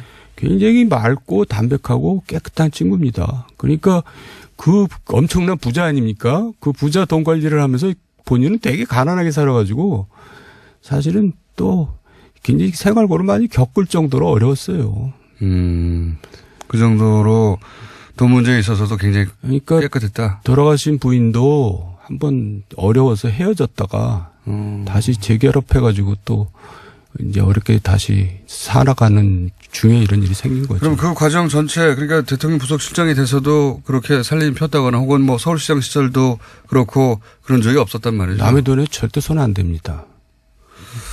손을 안 댄다. 그럼 이게 이제 그 당시 솔로몬 저축은행 임 회장한테 이제 임 회장이 영업 정지 막아달라고 로비를 전박을 했었죠. 예. 당시에. 예. 그러다가 이제 그 언론 보도를 정리하면 검찰 기소 내용 정리하면 3번 정도에 걸쳐서 1억 8천을 받았다. 예. 예. 그러니까 이제 실수한 거죠. 그때 넘어간 겁니다. 임석한테. 근데 제가 이제 요 기사 그때 당시부터 저는 좀 이상했던 것이 초대 내부 감찰에서 그러니까 그 솔로몬 저축은행 임회장이면 요주 인물인데 3번이나 만나서 돈을 받는 게 안 걸렸다는 것도 제가 이해가 안 갔었거든요. 돈 주는 사람은 집요하기 때문에 돈 거절하는 것도 사실 굉장히 힘든 일입니다. 저도 뭐 정치하면서 겪어보지만 그러니까 이제 돈 주는 사람이 돈 주겠다고 마음먹으면 별 수를 다 써서 주죠. 제가 이제 또 그럼 이상한 대목을 여쭤볼게요. 더 잘 이해가 안 가는 것은 이상득 전, 당시에 이제 밝혀지기로는 이상득 전 의원에게 3억을, 줬고. 그건 이제 제가 소개해서 준 거죠. 그래서 네. 제가 공범이 된 겁니다. 나중에 무죄를 받았죠. 네. 네. 그 여의도 연구소장부터 교도소까지 다 겪으신 분이에요, 지금. 풍운아. 네. 그런데. 풍운아는 김어준 씨지. 제가 왜 납득이 잘 안 가냐면 이상득 의원에게 직접 줬단 말이죠. 근데 이제 부속실장이 솔로몬 저축은행 영업 정지를 막을 수 있는 사람이 아니잖아요. 어느 정도 그러니까 급하니까 이제 여기저기 뛰어다닌 거죠. 이제 저는 이때 어떤 생각을 했냐면 이게 배달하다가 이게 사고가 났구나 이런 생각을 했었거든요 당시에. 그건 절대 아닙니다. 아니라고 MB께서는 그런 돈을 받는 사람이 아니에요. 본인이 돈이 많기도 하지만 대통령이 되겠다 또 대통령이 되고 나서도 그렇게 사사로운 돈을 받지 않아요. 의원님 모르시는 거 아니에요? 혹시? 또 규모가 그 정도 돈은 또 절대 안 받습니다. 근데 본인이 이렇게 얘기했단 말이죠. 김희중 씨는 금품을 수수하지는 않았다. 끝까지 부인을 했어요. 이번 일로 자기 이름이 거론된 것에 도의적인 책임을 지겠다고 했지 내가 돈을 수수하지는 않았다고 했단 말이죠. 그러니까 돈이 간 건 사실이고 근데 본인은 수수하지 않았다면 그 돈을 누군가한테 전달하려고 했던 거 아니냐. 게다가 제가 그때 이제 이게 오래된 얘기지만 그때 당시 이명박 전 대통령에게 굉장히 관심이 많았기 때문에 제가 주의 깊게 본 사건인데 게다가 이제 김희중 씨가 이제 굉장히 담백하다고 하셨으니까 그런 성격이면 자기가 받았으면 받았다고 하지 않을까 이미 잡혔는데. 그러니까 이제 어떨기를 받았는데 그거를 이제 돌려주려고 갖고 있었을 가능성이 높고요. 3번에 나눠서 받은 건 얼떨결에 받은 게 아니었습니까? 한 번 받으면 또 그다음에 또 거절하기 힘들죠. 근데 MB한테 전달하는 거는 제가 아는 MB는 그런 돈은 절대 안 받습니다. MB한테 전달하기에는 제가 보기에도 1억 8천을 자범 수준은 아니에요. 자범 수준. 굉장히 이중적인 의미로 말씀하신 것 같은데. 그러니까 저도 이상득 의원에게 3억이 갔는데 이명박 전 대통령에게 1억 8천이 갔다는 건 말이 안 되잖아요. 말이 안 되죠.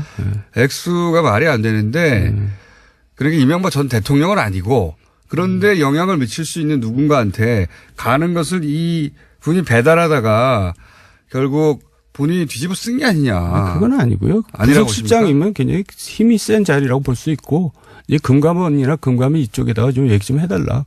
그런 차원에서 했겠죠. 직접 요건에 관해서는 물어보지는 않으셨죠? 예, 그렇습니다. 근데 본인이 보시기에 그런 정도의 구도로 이루어진 일이 아니겠는가? 네, 그렇습니다. 너무 확대 해석할 필요 없어요. 그거는 그렇습니다. 그래요.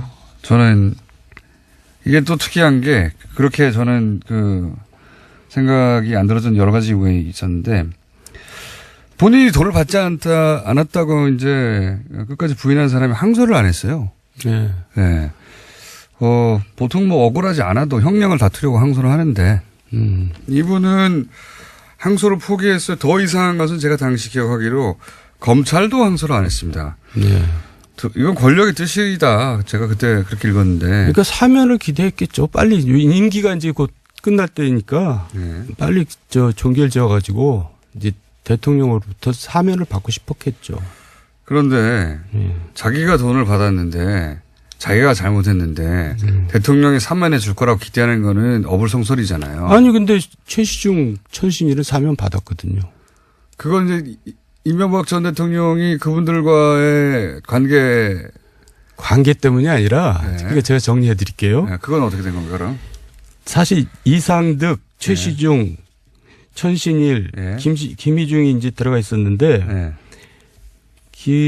천신일 최시중은 왜 사면했냐면 위험한 인물이라고 저는 판단합니다. 위험한 인물. 네, 이명박으로서는 좀 두렵죠. 이 사람들이 이제 어떤 일을 할지 모르니까. 그런데 김희중 부서실장까지 사면하면은 자기한테 굉장히 부담되거든요. 김희중 부서실장이 더 위험하다면서요? 입을 열면. 그렇죠. 그러니까 아니 근데 김희중을 굉장히 착한 사람이니까 우습게 본 겁니다. 그러니까 실수를 이제 이명박이 대통령께서 실수를 한 거고 그 당시에 제가 아는 사실 또 하나는 이상득도 사면하려고 했어요. 그때 저기 구치소 안에서 제가 이상득 씨가 전화하는 걸 들었는데 막 화를 내면서 나를 왜 사면하냐 난 무죄다. 그래서 절대 사면하지 마라. 나는 끝끝내 무죄를 다투고 무죄로 나갈 것이다 그러더라고요. 그러니까 희중이만 그냥 쏙 뺀 거예요. 희중이가 그 얘기. 만만해서 그랬다? 네, 만만해서. 그러니까 그때 얼마나 상처를 받았겠어요. 근데 그 후로 이제 뭐 어제 얘기 나왔듯이 상가집도 안 오고 꽃도 안 보내고 전혀 돌보지 않거든요. 그러니까 완전히 그냥 바보 취급한 겁니다. 네가 뭐 특별히 할 수 있는 일이 있겠냐 이렇게. 그렇게 착한 사람이거든요. 그러니까 그냥 우습게 하는 거죠. 이런 건 아니었을까요? 저는 이제 그때 당시 어떻게 생각했냐면 이거는 이제 배달을 하다가 죄를 뒤집어 썼고 그리고 항소하지 않고 조용히 있으면 그때가 대통령 선거 시절이거든요. 직전이에요. 2012 11월. 대선 끝나고 마지막 사면 때 그때 해결해 줄게 이런 약속을 했는데 들어가서는 그냥 내버려 둔 겁니다. 사면 안 해주고. 그래서 그런 가운데 이제 말씀하셨듯이 부인이 자살하고 약속도 지켜지지 않고 배신감이 컸겠죠. 근데 제 말은 자기가 먹었는데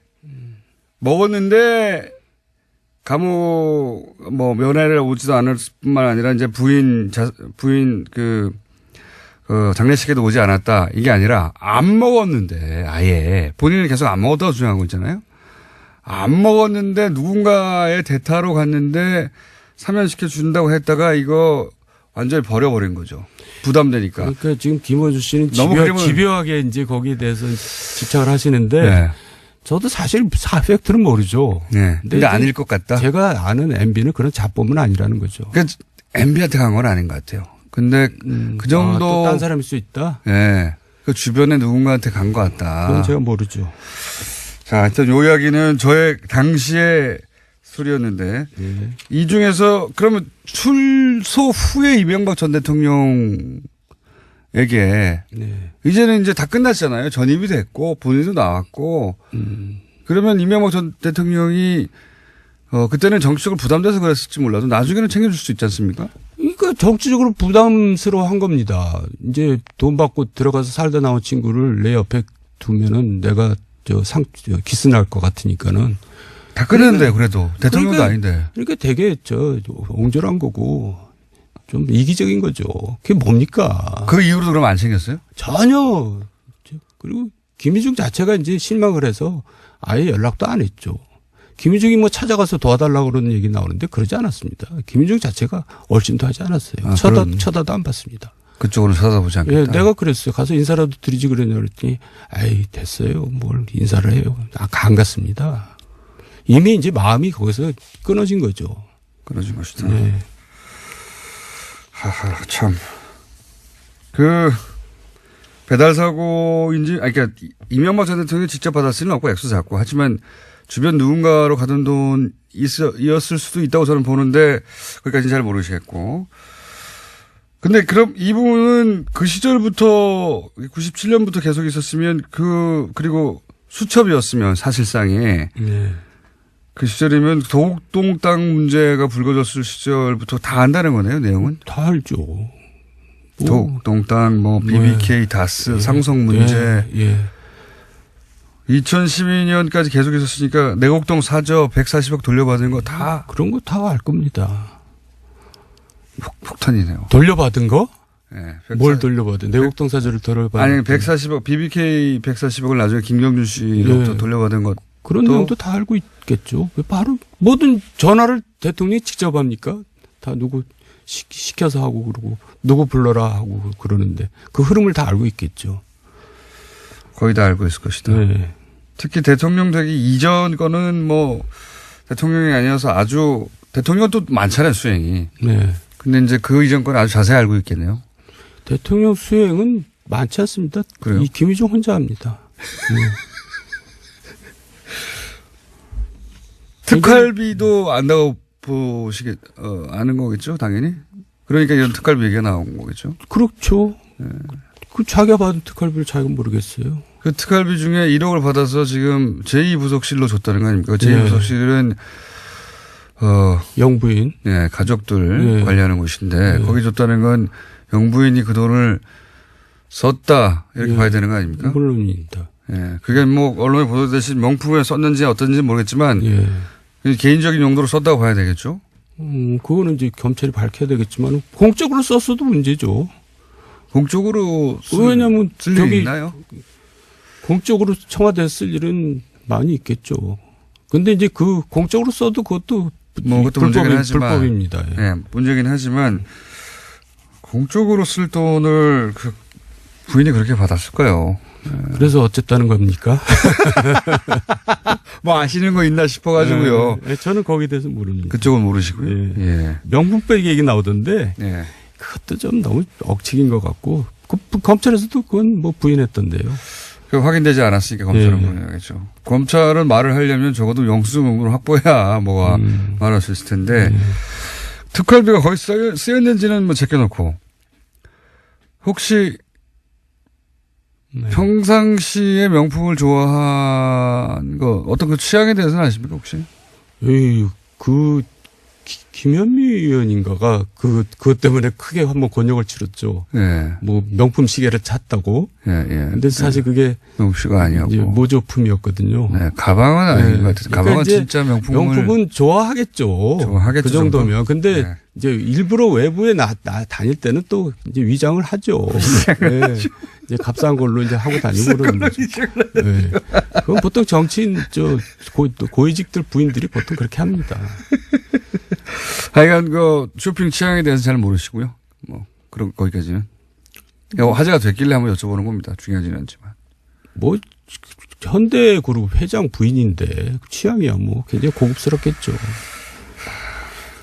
최근에 이명박 전 대통령 오랜 측근들이 등을 돌리고 있어요. 김희중 실장이 화제가 됐지만 그 외에도 다수의 김성호 전 사장도 그렇고 다수의 오래 근무했던 직원들도 그렇고 이거는 왜 그런다고 보십니까? 원래 인간들이 또 다 그래요. 옛날 워터게이트 사건 때도 보면은 그 당시 검찰 기록 보면은 이제 닉슨 측근들을 부르는데 물어보지도 않는데도 다 부르더라고. 이제 그런 얘기를 하는데 특히 MB는 측근 관리는 진짜 못해요. 어떤 의미에서 그렇습니까? 그러니까 달면 삼고 쓰면 뱉는다는 그런 스타일이겠죠. 그러니까 뭐 좀 어떻게 보면 굉장히 어리석은 거죠. 그 관리를 해야죠. 그러니까 앞으로 입을 열 사람이 더 많겠네요. 본인이 책임져야 될 일입니다. 앞으로도 더 나오겠죠. 저는 이제 이게 더 번질 때가 이제 중요한 부분이 어디냐면 민간인 사찰 부분이라고 생각해요. 아, 본인이 직접 겪으셨죠, 그거는. 네, 제가 1차 사찰 대상인데. 근데 왜 사찰 대상이 되신 거예요? 그때 이상덕 의원에 대해서. 출마하지 말라고. 불출마. 그거 하나입니까? 55인 사건 불출마를 주동한 게 첫 번째고, 또 하나는 이제 제가 도곡동이나 BBK에 대해서는 굴뚝같이 MB 말을 믿었거든요. 예. 그래서 이제 그 당시 국세청이나 검찰에서 만든 엉터리 파일이라고 생각하고 그걸 다 내놔라. 예. 그것부터 다 파괴시키겠다. 그래갖고 제가 이제 그걸 요구를 했는데 너 왜 쓸데없는 짓 하고 다니냐. 이제 저를 오해한 겁니다. 자기를 뒷조사하는 것처럼. 그래서 내가. 그럴 리가 있나요? 서울시장을 만들고 대통령을 만들었는데. 그래서 내가 보고 드리지 않았습니까? 이거 이 파일들은 다 없애야 됩니다. 나중에 또 엉뚱하게 사용될 수 있으니까.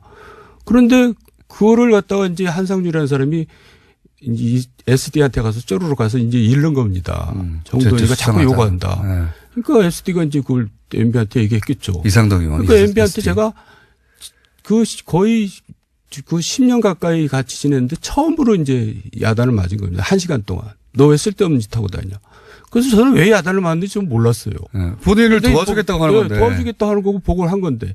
지금 와서 생각해 보니까 그런 것들이 다 위험했던 것 같아요. 네. 문제가 있었던 것 같아요. 그러니까 그러지 않았겠어요. 그러니까 당연히요. 제가 순진했던 거죠. 죄송합니다. 오로지 그 이유였어요? 오로지? 그 두 가지 건이 굉장히 결정적인 계기가 됐어요. 그래서 어디까지 당해보셨습니까? 사찰이야 뭐. 저 미행을 시키고 그래가지고 제 주변 이런 얘기를 했어요. 청와대에서 정도원과 가까운 자들을 씨를 말리겠다. 그래서 제가 이제 청와대에서 그러길래 제가 이제 그렇게 제 주변을 그렇게 괴롭혔거든요. 네. 제일 실제 들으신 얘기예요? 씨를 말려라? 예, 제일 이제 괴롭 당한 사람이 정태근 의원이고 뭐 남경필 의원도 그렇고. 근데 그래서 제가 그렇게 얘기를 했어요. 아, 그럼 나한테 좀 확인을 좀 해라. 나하고 친하지도 않은데 당하면 얼마나 억울하겠느냐. 일단 친한지 아닌지 물어보고 씨를 말려라. 예. 그렇잖아요. 그렇죠. 예. 엉뚱하게 씨가 말릴 수 공직사회에서 있으니까. 저 때문에 피해 당한 사람도 많습니다. 승진이라는 그래요? 문제에서. 예. 저하고 가깝다는 이유. 어쩌다가 통화 몇 번 했다고. 예. 그래서 그러니까 이제 씨를 말려라고 해서 무슨 일을 당하셨어요 그때? 그러니까 이제 저를 이제 그 기피물을 자꾸 만드는 거죠. 그래가지고 저 뭐 다 뒤지다가 저한테 또 걸렸어요. 저 미행하다가. 미행하다가 걸린 적도 있어요? 예, 미행하다가 걸려가지고. 국정원이었어요? 아니면 그때? 이제 국제 국정원 직원이었죠. 청와대 파견 나온. 예. 그래가지고 제가 SD한테 이제 항의를 했죠. 예. 어떻게 걸렸습니까? 저도 당해와서 그러니까 아는데. 이제 제가 눈치로 때려잡으셨어요? 국정을 한심하게 보는 게 예. 남을 사찰하고 미행하는 것까지는 좋아요. 그게 국정원 일일 수도 있는데 예. 왜 들키냔 말이에요. 그러니까 어떻게 들켰어요 그때? 아니 접근해오면 접근할수록 들킵니다. 근데 그렇죠. 예. 그 당시에 이제 또 저에 대한 모든 중상모략, 뭐 음해 이런 거를 또 뭐 찌라시에 뿌리고 난리가 났는데 예. 그 중에 이제 어떤 얘기가 들어왔냐면 그 자료를 주간지 월간지 기자들한테 주면서 기사를 쓰라고 한 거예요. 예. 주간지 월간지 기자 중에 저를 좋아하는 사람이 있잖아요. 그러니까 그걸 예. 저한테 알려준 겁니다. 예. 그 제가 확인을 해봤더니 사실이에요. 예. 그래서 이상덕한테 쫓아갔죠. 갖고 이게 무슨 짓들을 하는 거냐 도대체. 예. 그랬더니 나 이제 이건 도저히 가만히 안 있겠다. 그랬더니 그 이상덕 옆에 이제 그때 다른 국회의원이 있었는데 이상덕 측근 그 국회의원이 그럼 내가 나서서 해결하겠다 해가지고 예. 그거를 이제 그 사람을 내가 뭘 요구했냐면 그 친구를 잘라라가 아니라 그 친구 청와대 두면 안 되니까 국정원으로 돌려보내라. 예. 그런데 국정원을 못 돌려보내는 겁니다. 그래서 이상덕 의원한테 가서 아니 내 앞에서 분명히 돌려보낸다고 해서 그때 인정하지 않았느냐. 근데 왜 안 돌려보내냐. 그랬더니 그다음에 정정길 비서실장한테 연락이 왔어요. 만나자고. 그래서 만났더니 아, 그 친구를 돌려보내려고 그랬더니 국정원장이 안 받겠다는 거예요. 그래서 국정원장을 나중에 한 만날 일이 있었거든요. 왜 돌려보내는데 안 받느냐 그랬더니 아이 이놈이 나를 사찰했어요. 그러니까 심지어는 국정원장을 국정원 직원이 사찰한 겁니다. 그런 일들이 벌어졌어요. 그러니까 진짜. 아니, 미행을 어떻게 잡으셨어요? 궁금한데. 저도 당해본 네? 적이 있어가지고. 저도 잡아본 적이 있거든요. 왜냐하면 예. 저하고 가까운 의원 중에 박덕흠 의원이라고 있었어요. 예. 박덕흠 의원이 그때는 사업가였는데 금타 산업훈장을 받았는데 며칠 만에 세무조사를 받은 겁니다. 네. 원래 산업훈장을 받으면 세무조사를 면제받거든요. 네. 근데 세무조사가 들어갔고 뭐 엄청나게 고초를 겪었거든요. 그런데 왜 그렇게 됐냐 생각해 보니까는 이제 그 박동원 의원하고 저거 잘 만나서 술도 잘 먹고 그러거든요. 그러니까 이제 그걸 미행해서 이제 다 보는 거예요. 나중에 또 드러났지만 또 어떤 사학재단 뭐 인상하는 친구도 있거든요. 그 친구도 저하고 굉장히 가까운 친구인데 그 친구도 저 엉뚱하게 뭐 줘서 세무조사 들어가고 만난 사람들마다 세무조사 들어가는 거예요. 얼마 안 있으면 곧 이제 피해를 입는 거고요. 그걸 그 미행하는 거지 뭐예요. 저는 물리적으로 확인한 적도 있거든요. 그래 정황을 조합해서 이제 미행을 확인하셨구나. 김어준 씨는 그래도 싸죠. 하도 그냥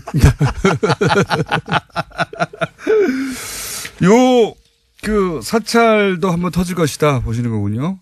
그 문제가 왜 터져야 되냐면 전 터져야 된다고 보는데 박근혜 정권에서 블랙리스트가 문제가 됐잖아요. 근데 이거는 가장 악랄한 블랙리스트입니다. 민간인 사찰은 악랄한 블랙리스트. 왜냐하면 이명박을 비판하는 자들은 분야를 막론하고 지휘고하를 막론하고 그냥 블랙리스트 수준이 아니라 그냥 이제 사찰을 하는 겁니다. 그러니까 이제 총리실 공직윤리지원관실에 있는 멤버들 다 영포 라인이거든요. 영포 라인. 영일 포항. 그러니까 이제 그 라인들이 뭉쳐가지고 이제 정권을 호위한다고 그런 짓들을 벌였는데, 근데 그런 짓만 했을 또 다행이에요. 그런 자들이 또 뭘 했냐면 각종 공공기관에다가 이권 청탁, 인사 청탁을 합니다. 그래서 그걸 안 듣잖아요. 그러면 그걸 그 사람들 또 사찰해가지고 압력을 가하고 쫓아내고 그러는 겁니다. 그러니까 이거는 무슨 깡패 악당, 무슨 불안당 정권이죠. 그걸 묵인한 사람이 묵인했으니까 그런 일이 벌어질 거 아니에요. 이명박 전 대통령. 이명박 대통령은 이제 소위 말해서 그 자들이 이제 좌파 세력을 찾겨난다고 믿고 이제 그런 힘을 실어준 거죠. 아니, 정세현 의원이 좌파 세력은 아니잖아요, 최소한. 이명박 전 대통령. 아니, 자기를 비판하면 다 좌파 세력이죠. 비판하면 다 좌파 세력으로 몰았다. 그러면 여기서 터지면은 특활비도 터지겠지만 엄청 많이 남아있겠네요, 그죠? 네, 그래서 그 당시에 뭐 수석했던 사람들 또 그 당시 뭐 노동비서관이 이제 공직윤리지원관실 지휘했잖아요. 그런 사람들 다시 또 문제될 거예요. 그때 엉터리를 수사했잖아요. 완전 엉터리였죠. 뭐 호텔에서 불러서 30분간 수사하고 컴퓨터는 미리 다 디가우징 시켜버리고. 그렇죠. 뭐. 예. 그리고 또 그 국정원 특활비가 그 사람들 이제 재판받을 때 변호사 비용을 누가 댔겠어요. 그 변호사 비용으로 갔다는 얘기도 그 당시에 많이 돌았어요. 그 외에 혹시 앞으로 터질 분야들 좀 맥을 짚어주시면 또 어디가 있습니까? 글쎄요. 저 여기서 뭐 한 건 하고 가라는 얘기인데. 그러니까 이때까지 나온 얘기 정리하신 거 말고 새로운 거 하나 툭 던지고 가세요, 그러면. 이때까지 1분밖에 안 남았는데. 아니, 이제 대통령 선거 과정에서는 별의별 일이 다 벌어집니다. 그렇죠. 당락에 영향을 미칠 수 있는 사건들이 또 생기거든요. 근데 이제 그런 거를 막고 처리하고 그런 역할을 제가 많이 했죠. 그래서 이제 근데 그게 이제 후유증이 남습니다. 대통령이 된다음에도. 그러니까요. 그 중에서 그 사람들이 또 나중에 와서 뭐 협박하고 이제 그런 일이 벌어지거든요. 협박하고 나중에 와가지고. 예. 그런 일에 이제 돈이 쓰였을 수도 있는데 그때 벌어진 일은 제가 죽기 전에 얘기하려고 그래요. 그러니까 김어준 씨 제가 죽을 때 되면 꼭 저한테 면회 오십시오. 제가 그때 얘기해 드릴게요. 그때까지는 못 버티실 거예요. 먼저 돌아오실지 모르겠는데. 제 말은 자꾸 괴롭히고 물어가지고 그때까지는 못 버티실 거고. 그 얘기를 하면 내 자신도 이상한 사람이 되기 때문에.